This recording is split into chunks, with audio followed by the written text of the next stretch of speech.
Today in Radical Personal Finance is live Q&A.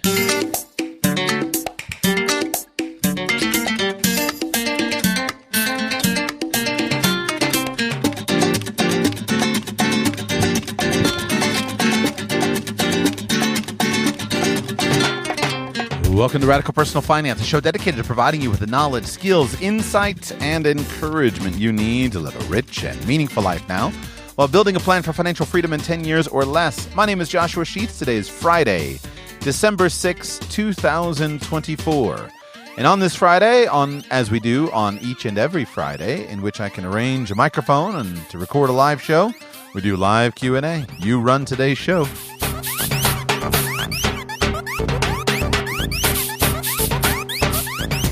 On these live Friday Q&A shows, works just like Call and Talk Radio, Open Line Friday. You can call in, ask about anything you want, ask me any questions. They can be personal, they can be general, they can be provocative, they can be philosophical. Bring up any topic of conversation you want. Hey, I'll even let you air your opinion and to an audience of tens of thousands of people, and we'll find out what they have to say about it. If you would like to join me for one of these Friday Q&A shows, you can do that by becoming a patron of the show. Go to patreon.com/radicalpersonalfinance, patreon.com/radicalpersonalfinance. Sign up to support the show there on Patreon, and that will gain access for you to one of these Friday Q&A shows. We begin today with Ria in Washington. Ria, welcome to the show. How can I serve you today?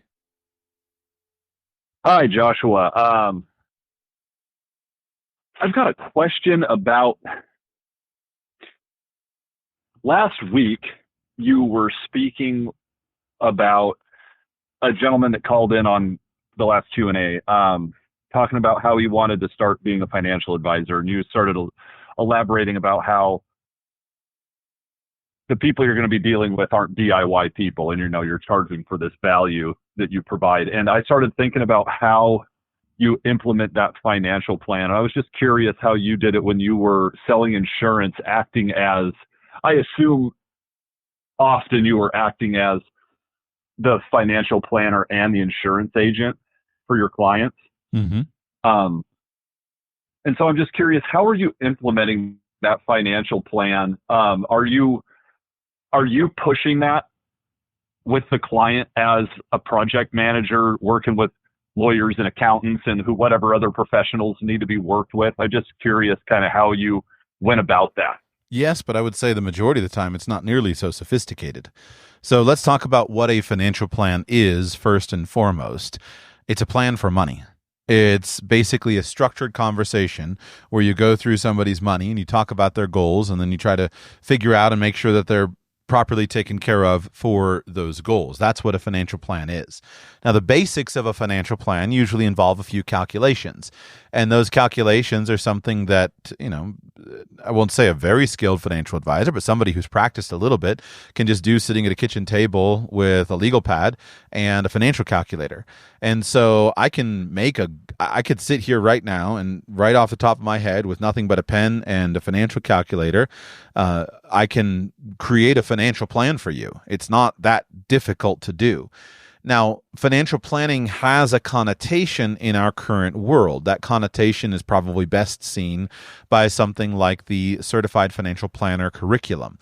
And in essence, it will involve talking through retirement and retirement goals, education and education funding goals. It'll involve talking about insurances, from usually life insurance, disability income insurance, long-term care insurance, health insurance. Hang on, I have to sneeze.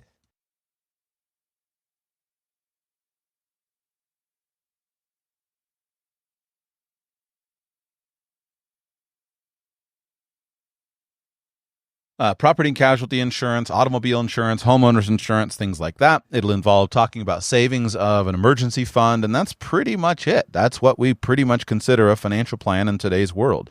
If somebody has debt, it'll involve a little bit of debt pay down. That's a fair discussion, is to pay down debt. And so financial planning is not that difficult. It's something that any skilled professional can do with a pen and, as I said, a basic financial calculator. And it takes 15 minutes and I can make a financial plan. Now, most of what is done from there is a matter of prettying everything up, putting nice little charts and graphs with with red and yellow and green and things like that on it, and adding more sophisticated calculations. So we can now, if we go back and use a piece of software, we can get our inflation adjustments a little bit more precise. We can go back and we can, project things. We can show rising rates of income, whatever we want to do. We can project the growth of the portfolio more precisely based upon the asset mix. But it's just advanced levels of sophistication. And I would say that most of the time it's simply not necessary. The only time that kind of sophistication is really necessary is when somebody is coming up to retirement. This person is actively planning to retire, and if there's some question about how much money this person can spend. So I did a financial plan yesterday with one of the students of RPF Academy, and this was someone who was 60 years old and has plenty of money to retire, and I did his retirement plan in about 10 minutes just verbally. But the reason I could do that was because he's not anywhere near the limits of what he could spend. So most of the sophisticated tools of running a Monte Carlo analysis and things like that are basically only necessary if somebody is trying to maximize a certain amount of spending from a limited portfolio. That's where we have to get heavily into risk management and portfolio design and things like that. So it's pretty simple, right? It sounds complex if you haven't done it, but if you've done it for years, it's pretty simple.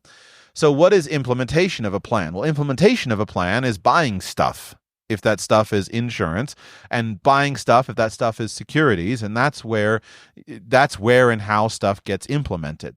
So you said, well, how did you implement that when you sold life insurance? Well, I sold life insurance, and that's one of the reasons why.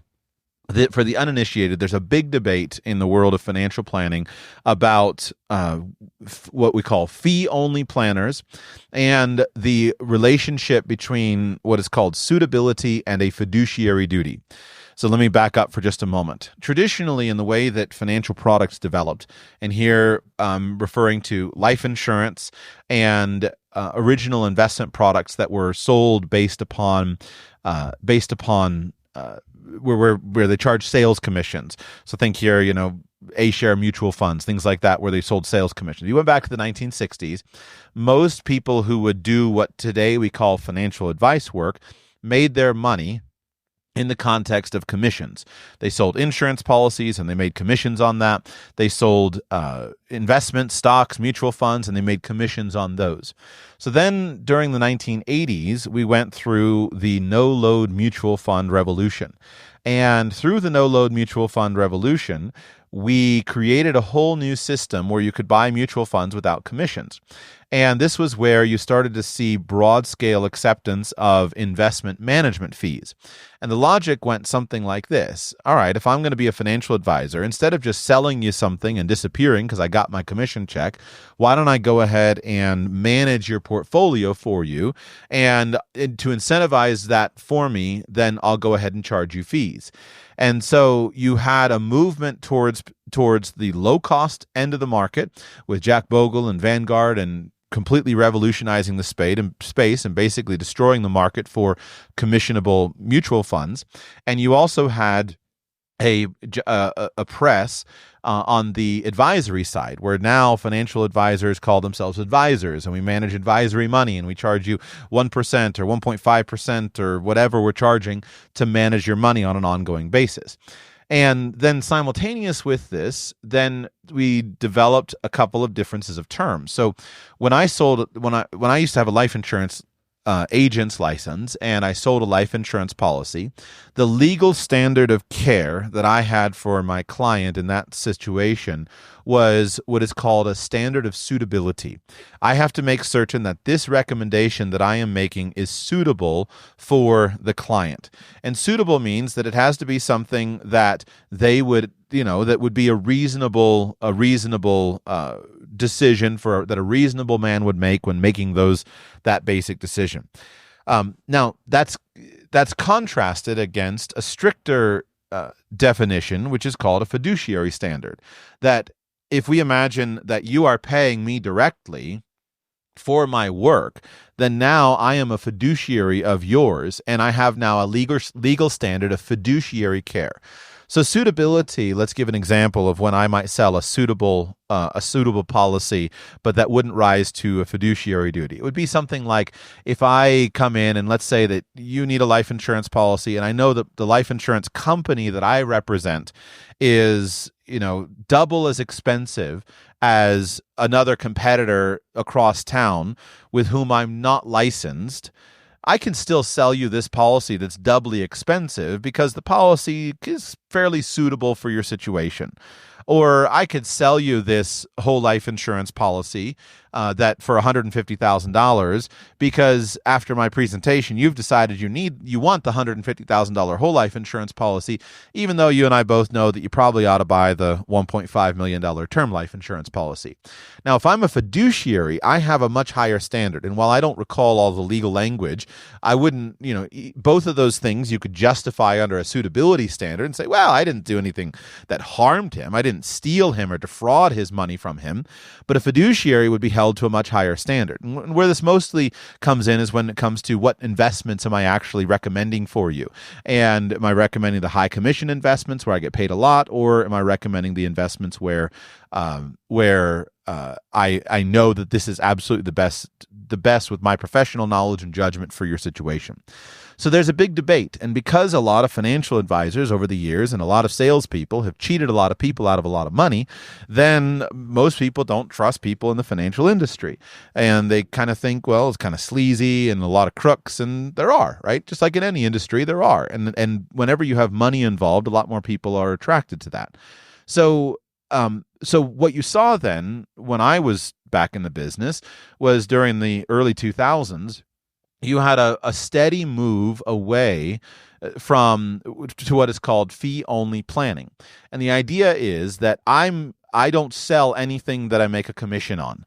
I don't sell anything with a commission. Therefore, I can give you a true fiduciary standard. I'm not blinded by the fat commission checks I might be cashing from this annuity company over here. I can give you a clear, blind recommendation of something that is absolutely for you. But the rules on using that term fee only mean that you cannot accept commissions in any way, shape, or form. You cannot accept any kind of commission. Now, there was also a kind of a mixture. So nobody really called themselves commission-based, but everybody who sold stuff was commission-based. And then they started adding in fee-based to that. And so for a long time, there was a lot of lack of clarity around the term fee-based. So if I use the term fee-based, I'm a fee-based planner, then what that indicated to you is I can charge you a fee or I can charge you a commission, and you can pick which you want to do. And back when I did that business, that was what I did, is I was licensed to charge a fee, charge an advisory fee, but I was not a fee-only planner. I was a fee-based planner because I would also sell insurance policies. And we had all these complicated pages and pages of legality gobbledygook that people always had to sign. And you had to carefully explain to them that in this, we used to call it the two hats language, right? Now, in this hat, when I put on this hat here, I'm working as your insurance agent and I am selling you a life insurance policy. I'm going to be paid a commission by XYZ company for selling me the policy. Now over here, I'm putting on my fiduciary hat and now I'm managing your money. And so now I'm wearing the fiduciary hat. And so this was all extremely confusing. It sounds confusing when I explain it. The financial advisors themselves were confused about it. The clients were confused about it. And it was a source of endless frustration for everybody. Now, since I left that business more than a decade ago, there has been a continual move in the direction of fiduciary-based fee-only planning. And, the CFP board has been leading this. A lot of the leading kind of pundits have been really pushing towards this. And I think I agree with a lot of it. There's a lot of scammy sides in the financial business. Annuity sales is probably the scuzziest, but there's a lot of scammy sides. And so they're trying to kind of get rid of that stuff by taking professional financial advice over to the fee-only model. And there's a whole press towards this, and this is very common. Now, I think that there's there's a danger of this.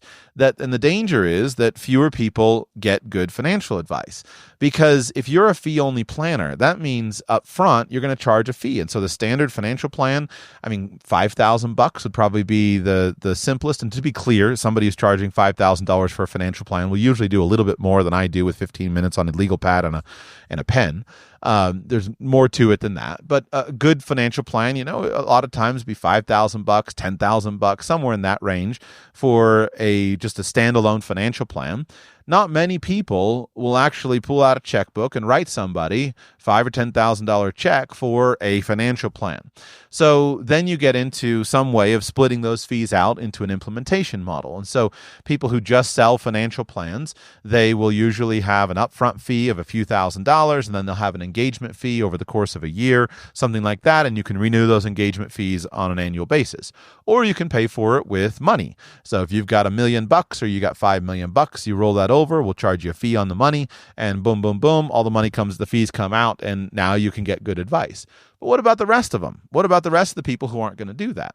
I have always felt, and still feel to this day, I don't talk about this because I'm not involved in it anymore. Michael Kitces and his ilk, they're strongly in favor of the fee-only standard, and he knows so much more than I do or ever will that I just respect and assume he's probably right.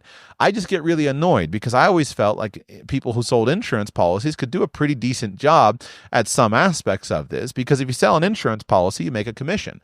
And I would not go back to the business and be a fee-only planner. Now, the fee-only planners will partner with insurance agents, and that's how it used to be, and probably how it should be.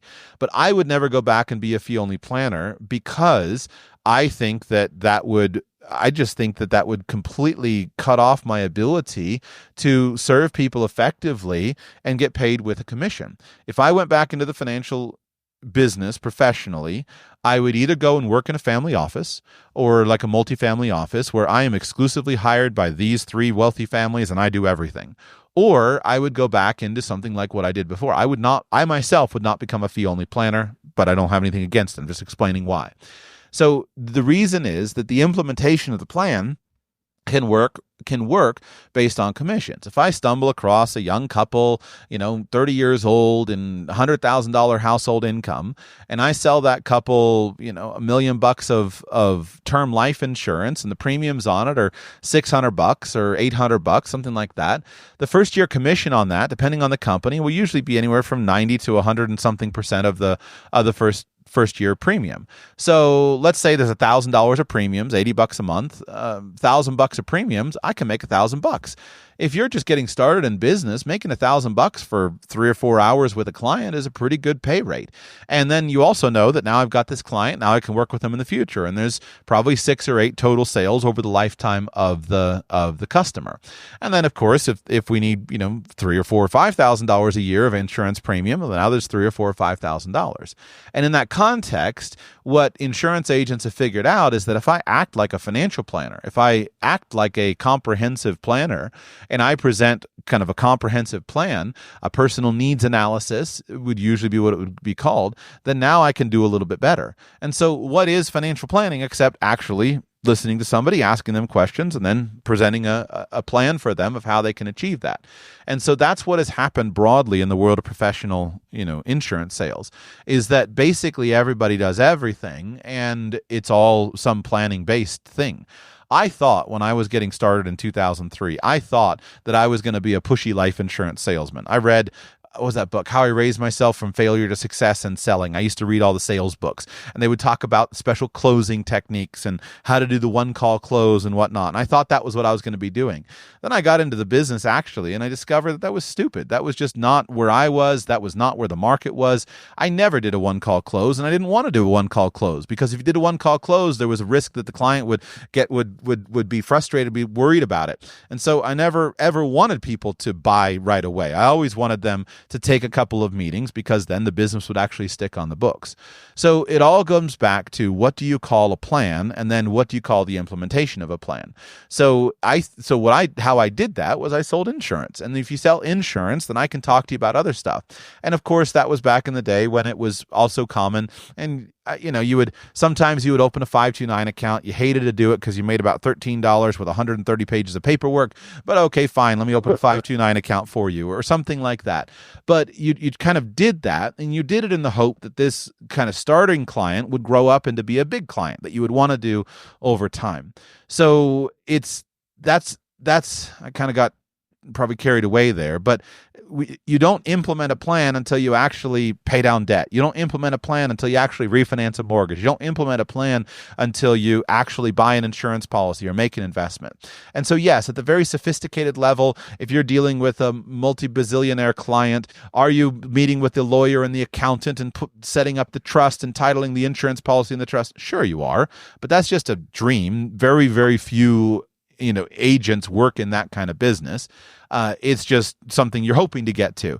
And where you mostly get to that is business stuff, right? If you're going to do a corporate-owned life insurance policy or something like that, that stuff takes years to come into place, but the numbers are so huge that you're incentivized to do it, and it's very specialized stuff.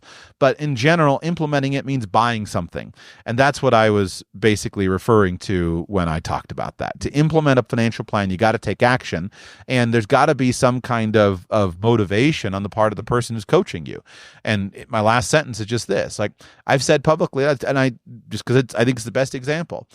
I would come across people all the time and who were deeply in debt.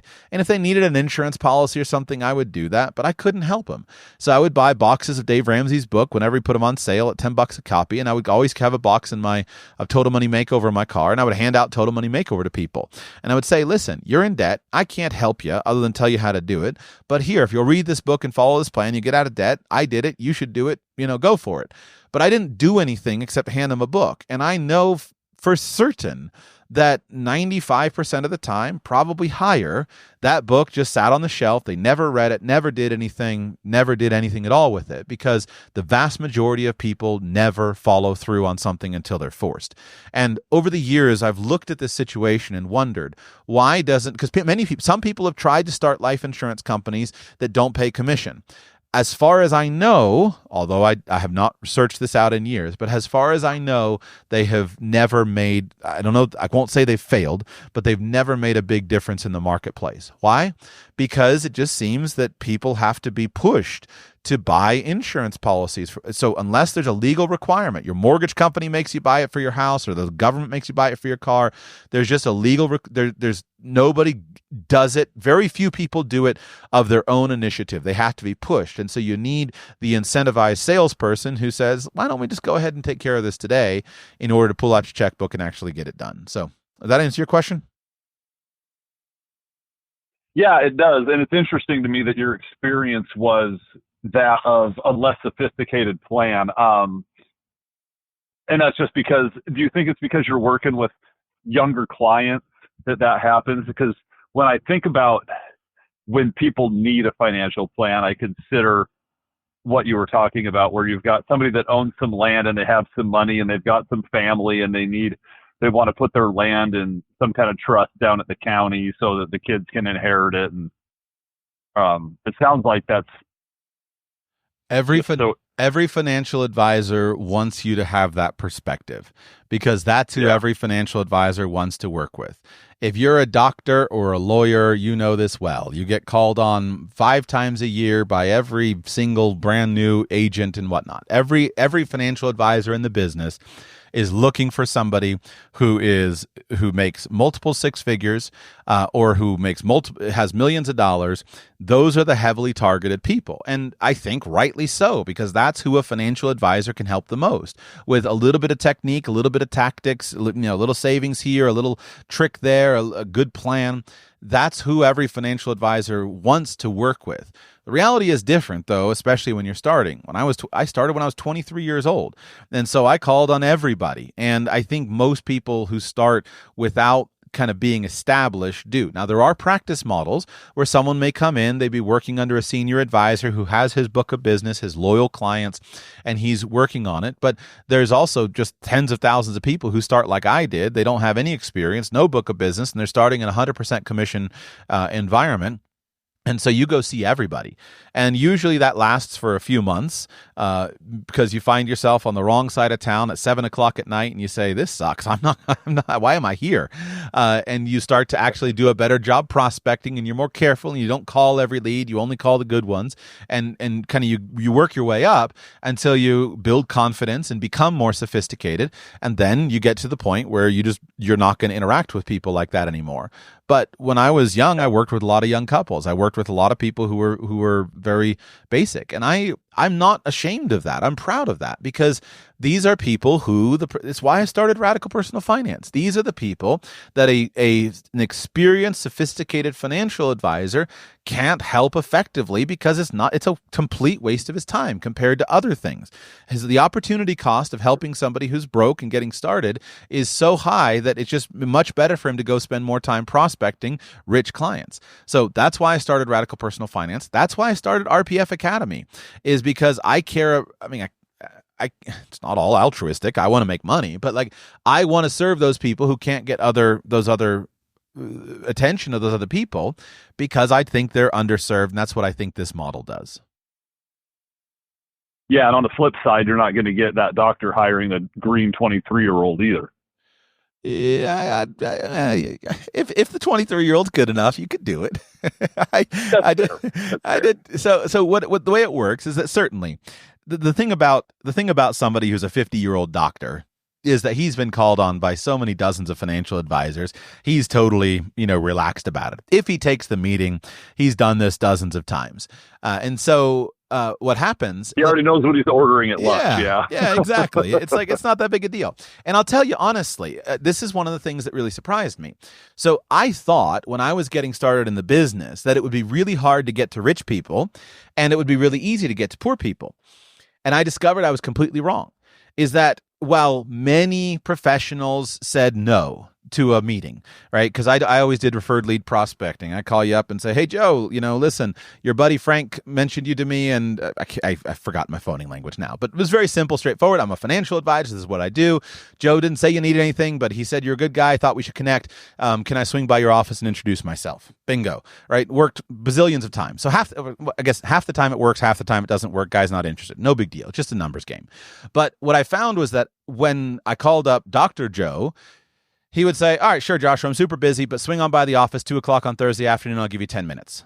Whereas if I called out, Joe the plumber, who was just a brand new rookie on the job and hadn't made his first paycheck yet, he would try to act all tough and hard to get to. He didn't know how to talk about money. He was scared to tell me he was earning $11.75 an hour because he didn't want me to tell his secrets. Whereas Dr. Joe, I show up, he's like, listen, Joshua, you're the fourth Northwestern Mutual guy to show up in my office in the last 2 years. Here's what I got. Here's what I do. Here's what I think. What do you think about this? Give me your spiel. And the point was that I found that wealthy people were always interested to know, is there something I don't know? Like they would use me as like a little free source of information. And if I was good, then I could pique their interest. I could share a little technique. I could share a little tidbit, something like that. And I was, in some cases, good enough to get the conversation going. And then the beauty of financial planning and or insurance sales is that the rich 50-year-old doctor is not putting his trust in you. He's putting his trust in the company or in your knowledge. And so why do I have so many letters after my name? Because when I figured this out, I said I can make up for being 23 years old with having technical knowledge. So back then I could answer any technical question right off the top of my head instantly, and I could make it all clear. And then when it comes to buying product, if the product is being sold by the company, then the company itself is the one who is managing it. And it doesn't matter whether the agent disappears or not. I got a call last week from a guy I sold a long-term care insurance policy to 14 years ago. I have not been in the business for 10 years, but he still had my cell phone number, and he called me up. And he was asking me some questions on it. I left that business 10 years ago. Everything was done. I'm not on his name or anything like that. The fact, though, that I left 14 years ago after I sold him the long-term care insurance policy didn't change anything about the performance of the policy. What had happened is I had sold him, he was in his 50s at the time, I had sold him a long-term care insurance policy with a big benefit, a lifetime benefit, and a monthly amount at that time that was appropriate for his needs, but I had put an inflation rider on there. And the inflation rider every single year for the last 14 years had increased so much that it was just way more money than he would ever possibly spend. And so he was just calling me to figure out what he could do to just freeze it. He could afford it. It was no problem. He's like, this is stupid. I don't need any more of this stuff. And so I told him how to stop it, and it was done. So my point is that was 14 years ago. That since the last time I talked to the guy, the fact that I'm not in that business doesn't matter to him because he didn't buy me, he bought from me. And so that's why I like insurance so much. And because you can do it as a 23-year-old and make it while you're building your knowledge about that more sophisticated things that take a lot of time to learn. Okay. Wonderful. I appreciate it. I've been kind of noodling on it and thinking about it, and I think that's a helpful way for me to wrap my mind around it. Good. The thing I would like to emphasize, and then I'll go on to the next caller and next subject, but the thing I would like to emphasize is that what I learned doing that is that most people never follow through on anything. And when I was young, I thought everybody followed through on everything. And I tried. And then as I've gotten older and become more successful, I've just discovered that nobody ever follows through on anything. That's basically all you got to do to be successful in life is actually take initiative. Take initiative, be proactive, and do something.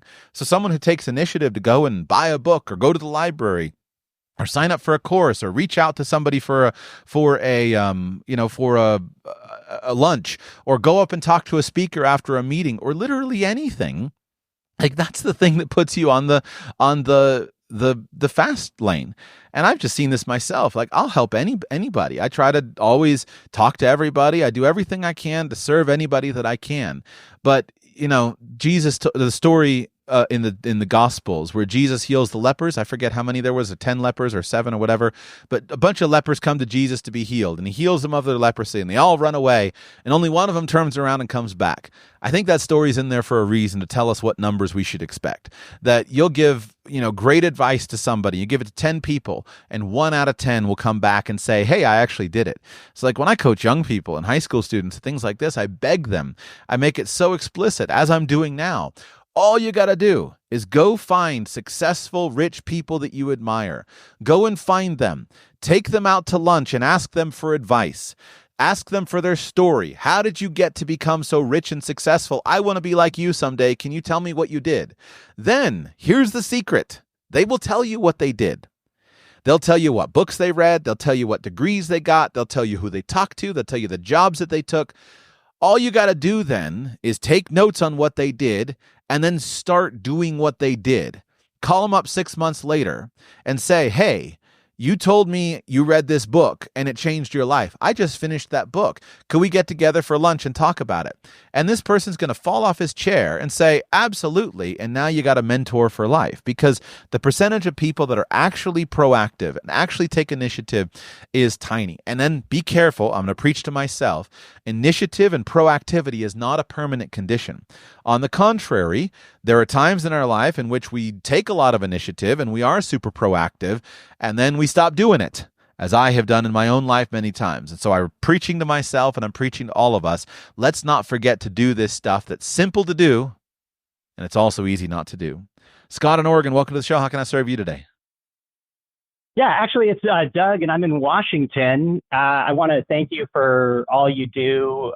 It's tremendous value, and I really appreciate it. I'm also an RPF Academy member, so I'm looking forward to that. Excellent. Yeah, I have an asset allocation question.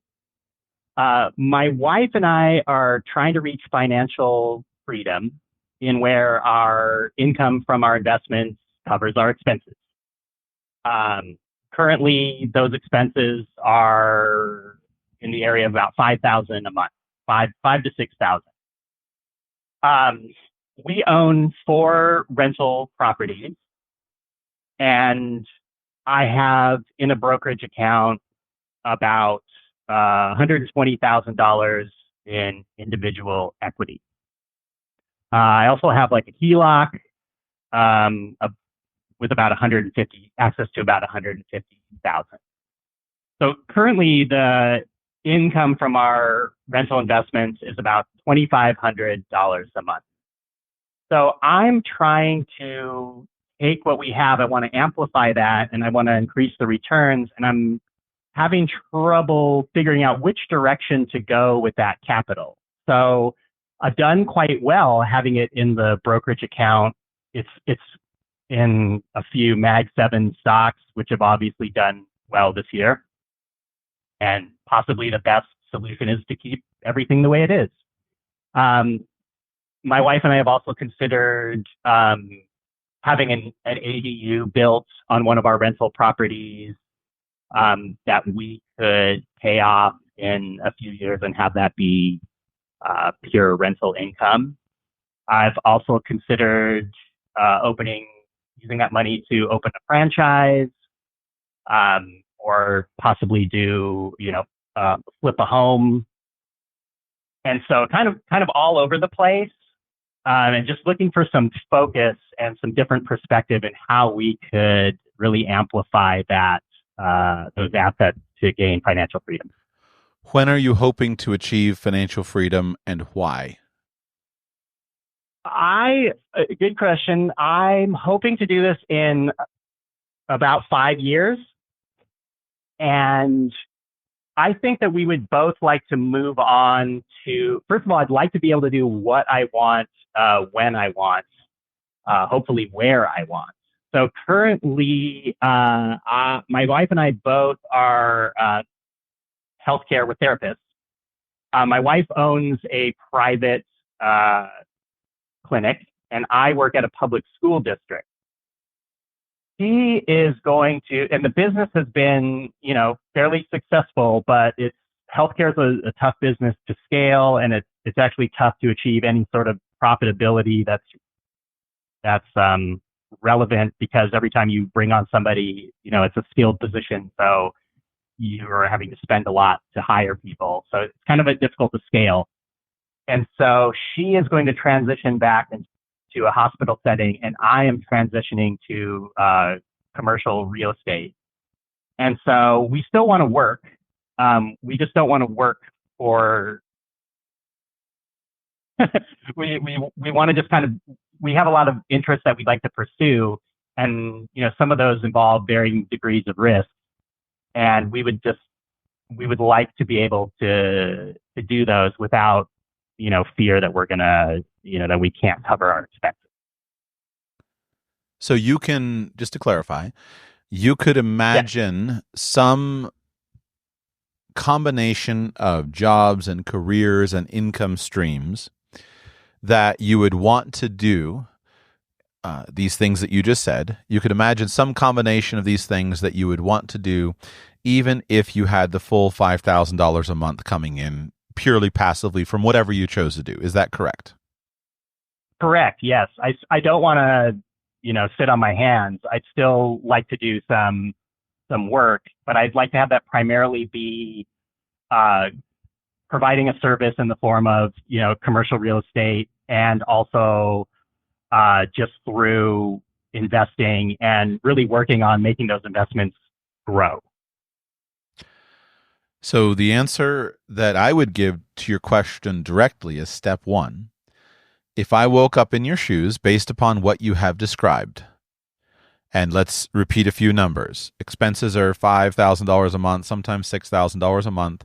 I've got 4 rental properties. The total net income right now from those properties is about $2,500 a month. I'm guessing that'll increase in the future if debts go down, things like that. And I've got $120,000 in equities in a brokerage account, but I'm basically short $2,500 a month. And I've got some things that I know I would do in 5 years when I reach financial independence, but I got to solve this $2,500 problem. Knowing what I know. That's go ahead. Right. I don't need to. I'm going to do those regardless. Okay. So this transition is happening like at 6 months. So it doesn't change the calculus of our income and our expenses, basically, because in the past 2 years, I have been the primary earner in the family while my wife has been building her business. And now we're just kind of switching to where she will be the primary earner and I will be building my business. And the numbers are basically the same. So I don't have to wait to do the other stuff. Like I'm not I'm not waiting for that $2,500 to pursue those interests. I want to get there in that 5-year time period. Understood. Well, you took the wind out of my sails, but let me just continue on even so to say that you're right in what you're doing. So if I woke up in your shoes, I'd pull I don't know, you don't need 100, especially if your wife is still making, but let's just go with the example. I'd pull $100,000 out of equities in my brokerage account, put it into a money market fund, and I would just quit my job and go do that other stuff now.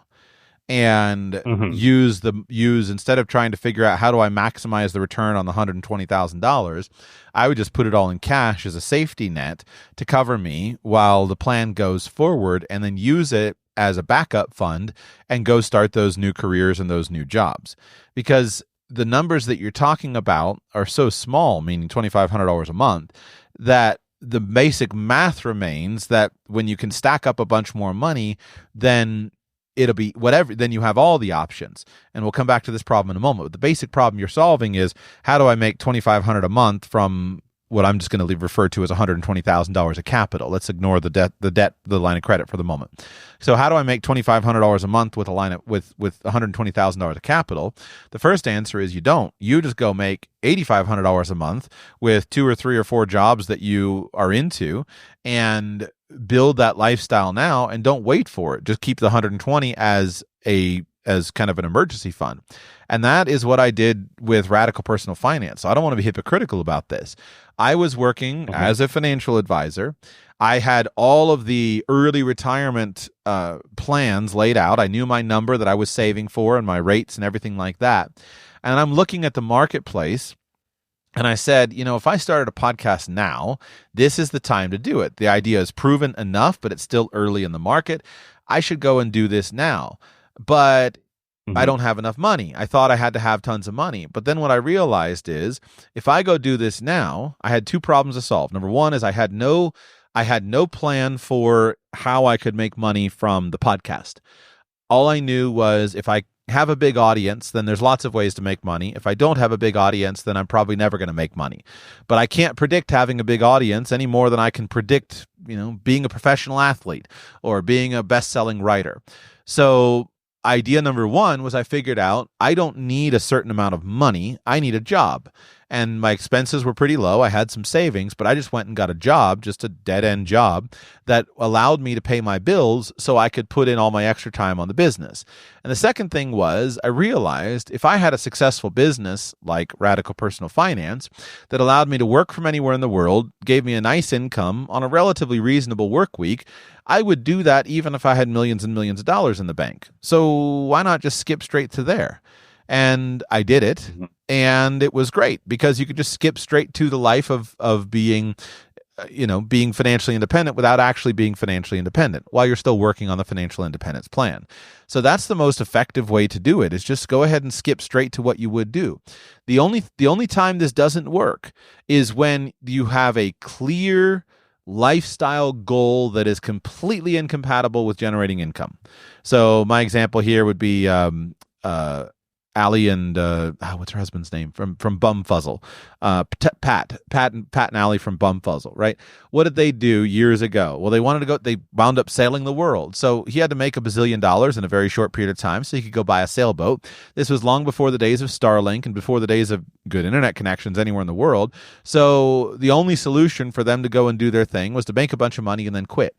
So if you've got a life plan that involves you making a bunch of money and quitting, then you've got to solve this problem. But if you don't have that life plan, then the secret is just skip forward to that other thing, because if you know what that other thing is, you're probably going to make more money doing that than you are in the current thing. And even if you don't make more money, the need for being financially independent is going to go down. You can go back onto the slower, longer pathway, which is a lot easier than the faster pathway, and everything works out. So I'll come back and answer from another frame, but for the audience, That is the most important thing. If you can perceive what your post-financial independence lifestyle would look like, and if there's something that could make you money in that post-financial independence lifestyle that you would do because you're not just going to sit around and watch TV all day, just skip forward to that, making certain that you have enough money in the bank to protect yourself if it takes you some time to get the new thing going, and then making certain that you don't necessarily burn your bridges.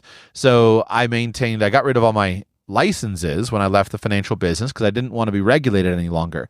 But I kept all my designations, and I have kept those. I pay all my money and do my CE and all that stuff, even though I barely ever, I guess I put them on the website. They're just not a big deal in my life anymore.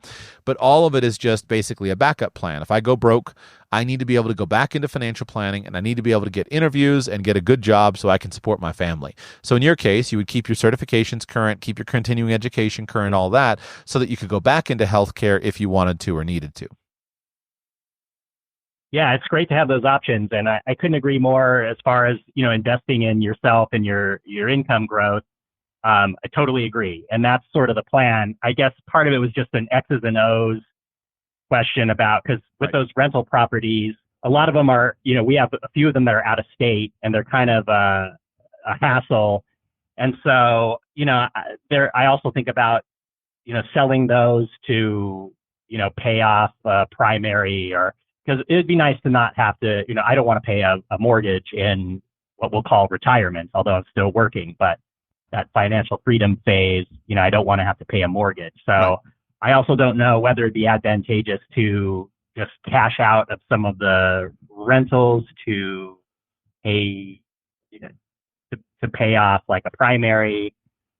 So that's a consideration too. Right. So there is kind of an X's and O's component to it. Although I totally agree with your assessment of, investing in yourself, doing it, and having that income, increasing your income overall. Let's talk about those specific details in our private consultation with RPF Academy, which for the uninitiated, recognize that if you haven't joined my new academy, please do it, rpfacademy.com. Over the course of the next year, I'm going to be teaching over 50 sessions on financial planning, from the very basics of how to set up a balance sheet, how to set up a cash flow statement, to somewhat sophisticated stuff with detailed knowledge. I will teach you through the entire CFP curriculum. And what's important about that class is that it will begin with an individualized 1-hour consultation with me, and it will end with that. So everything is available with that. So you're going to have 50 plus classes. Right now I've got 52, but I've only said publicly 50. So 50 plus classes that will be focused on all the details of financial planning, so that you can put together a comprehensive financial plan for yourself, as well as personalized advice from me on the details. And that course will feature all of the frameworks that you need in order to basically guide yourself each and every year. So if you'd like to sign up for that, rpfacademy.com, rpfacademy.com, it's available. Sign up as soon as possible, because the first live class is December 7. Now, you can, of course, join after that, but I want you in the live classes if you can. So we'll talk about that, Doug, in the actual class. Let me just give the next framework for the question that you are asking. So what I tried to emphasize is, with $120,000, there's no reliable, consistent, genuine, non-scammy way to turn $120,000 of capital into $2,500 a month with any investment product. So you have two options that will accomplish this goal that you've stated. Option one is to turn $120,000 into $2,500 a month by using it as a big, hairy emergency fund for you to go and do something that you want to do.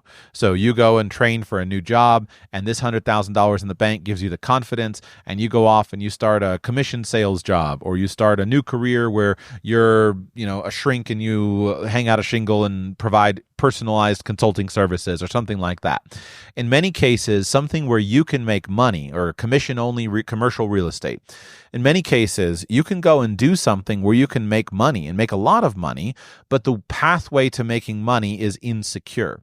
And so because there's a lot of insecurity around it, you solve that by having a big emergency fund. You got a big emergency fund in the bank, you're good to go. You can go ahead and go ahead and take that risk and move away from the safe, secure salary to the insecure salary. So that would be the first reliable way. How do you turn $120,000 into $2,500 a month? You keep it as a big, hairy emergency fund so you can go after the thing that makes you a lot of money but is insecure. The second way is to invest it into a business.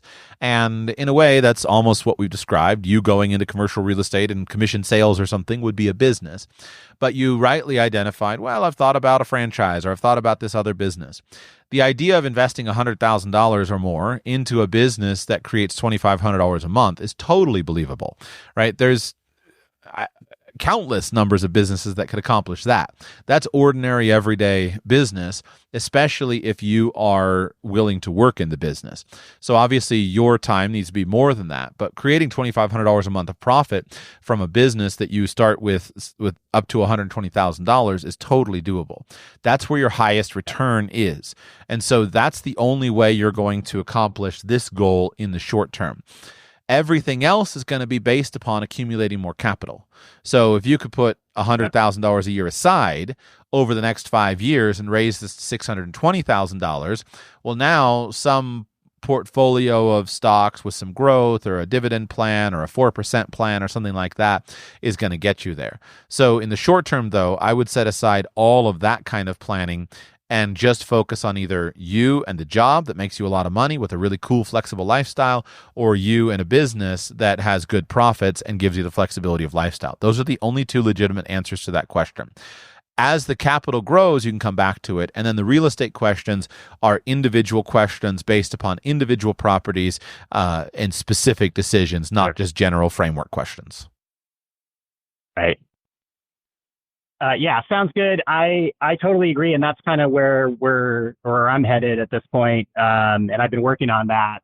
And so, yeah, the $2,500 from a business perspective, yeah, it's totally doable. It's small potatoes, really, in the context of forming a business, and the potential it has to generate income. So I think the idea of having that just as the backup, because it's a tremendous investment. I mean, having it in that brokerage account where it's invested is done upwards of 40% this year. So it's not like it's lazy money. So I like hearing the perspective of like it's still working, it's still there, and some of it is in cash actually. So it is in a high interest money market account, and so that's kind of what I thought, is just to focus on that increasing the income. So that has been the plan, and any other specifics like we could talk about later. But yeah, I agree. All right, great. So we'll pick it up. We'll pick it up in our private consult and talk about the individual properties one by one and figure out a plan there. Thank you for the great question, Doug. All right, thank you. Have a good one. My pleasure. We move on to Frank in New York. Welcome to the show. How can I serve you today, sir?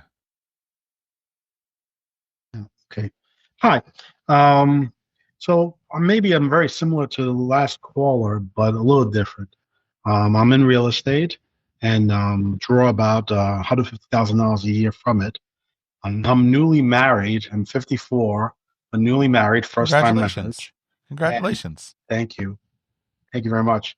And I've saved all my life and invested pretty good in real estate, and I have pretty good holdings. And because of the real estate market and the loans and everything, I decided to buy the house in cash. So it drew down almost all my cash. Okay. So now I'm cash poor, asset rich. And I know how much you hate, you like to do debt free. Right now I'm debt free, but I have like almost no flexibility to kind of expand our horizons, spend some more money. And we really don't have any heirs. My wife has an adult son, but we've figured that out if we pass or when we pass.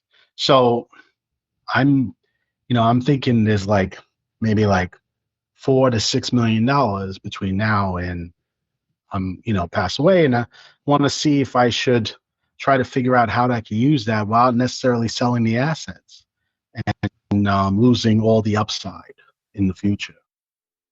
Well, I think the details you're describing obviously mean that the idea of sitting back and owning a paid-for real estate portfolio is is not an ideal plan. If you have a bunch of assets, right, $4 to $6 million of assets, and there's no debt on them, and you're drawing rent from those assets, but you don't have any heirs that you want to leave the assets behind, then it would be very inefficient for you to focus on that as a pathway to, that just is a very inefficient way for you to accomplish that goal. You don't want to leave, from what you're describing, to die with $6 million or more of property would be a complete waste when you could have spent the money yourself. Now, how to do that? I think it's obviously going to be putting mortgages on them, even if the terms aren't awesome, or it's selling them. So I would probably think about both of them. Is there a reason you just haven't gone and put a mortgage on them? They're most of them are incorporated for purposes of asset protection. Sure. So a little more difficult. But was until recently, I didn't need it. Till I drew down to buy the house that we're in tremendously to buy it outright. That was probably my mistake. Should have did the 8% mortgage, put 30-40% down versus the 100% down. So I haven't got to the point. I figure I ask, explore this idea of start mortgaging the properties and start growing from it. Well, I think the first one then you would mortgage is your primary house. How much is your primary house that you're living in worth? $1 million. Yeah, so I'd put an $800,000 or $900,000 mortgage on it. You're not going to get a 3% rate, but I would put the mortgage on it. That would give you $800,000 cash. That should get you through 5 years plus your other income, I would guess, right? If you went from 150,000 of spending to 300. Yeah, I mean, 150,000. Yeah, I spend that now, right? So yeah, I would, if I can draw out 50 grand, 60 grand a year, I think, it would make my life a lot more, I don't know, exciting or more freedom. Or maybe even more than that, doubling. Right. So you got to think through the numbers, but I think I would, if the properties are in entities, then start with your personal residence. Put a mortgage on that. Make it a nice one, so you have the money that you want. You have ample assets, and so obviously, this is not a matter of safety. You have ample assets, so get a nice mortgage on the personal property. That mortgage will, of course, be income tax free because it's debt; it's not income. Then, ideally, there'll be some appreciation in 5 or 6 years. When that one starts running out, I would look around and see if you could sell the house. If you could sell the house and take some appreciation, roll it into another one, and then go ahead and take out another mortgage on the next house, that would be really nice. You would, of course, have some tax-free gains on the sale of a personal residence if there were gains. And I don't think moving every 5 to 7 years would be too disruptive to life. But of course, you can decide that for yourself. Then the other one is, of course, you need to be thinking about which properties you don't like. So you're going to face the problem of how do you manage the properties in your old age. And if you cannot create a management system that will provide for you in your old age, then you're going to want to start selling at least some of the properties and moving it into assets that will be secure for you in your old age. And so I would just look at your portfolio and say, which of these houses is, maybe you probably don't own any dogs, but which house do I really not like so much? Which house always attracts the troublesome tenants, and sell that one. And if you sold a house or a property every 4 or 5 years, then that would give you enough runway with cash to increase your lifestyle as well. So I'm not in your situation. Clearly, you're either going to be selling or indebting yourself. And I think indebting yourself is the right move for now, given the fact that you're quite young and you don't know what the next 20 years might hold. So just put a mortgage on your primary residence. That's going to get you the best rate. It's not going to harm your entity issues at all. That's what I would do. And then make a more comprehensive plan as the years go by. All right.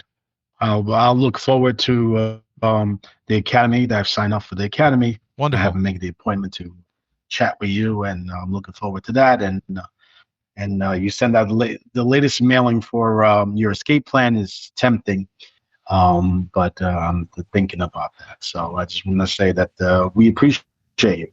Good. Thank you, Frank. I appreciate it. And I hope it's more than tempting. I hope it's no-brainers. I had a client yesterday. He said, when you put this out, it was just a no-brainer of the academy. I was like, good. Finally, someone recognizes. Like, when you live in a world in which people are charging, $10,000 for financial plans and whatnot, I just figure the way I've set that up that my hope is that the stuff should seem like a no-brainer. So I think internationalescapeplan.com is a no-brainer as well. And thank you for setting it up for me as I close it out. Remember, last couple days, I think I set it to expire on Monday, but last couple days here of availability at internationalescapeplan.com with the coupon code for the Cyber Monday sale. You can click the link in the show notes and buy that now for 50% off before Monday. And then in addition, sign up for RPF Academy. rpfacademy.com is where you will find all those details. Sign up now, rpfacademy.com. And if you want to join me, one more ad, if you want to join me next week, go to patreon.com/radicalpersonalfinance. I'll be back with you very soon.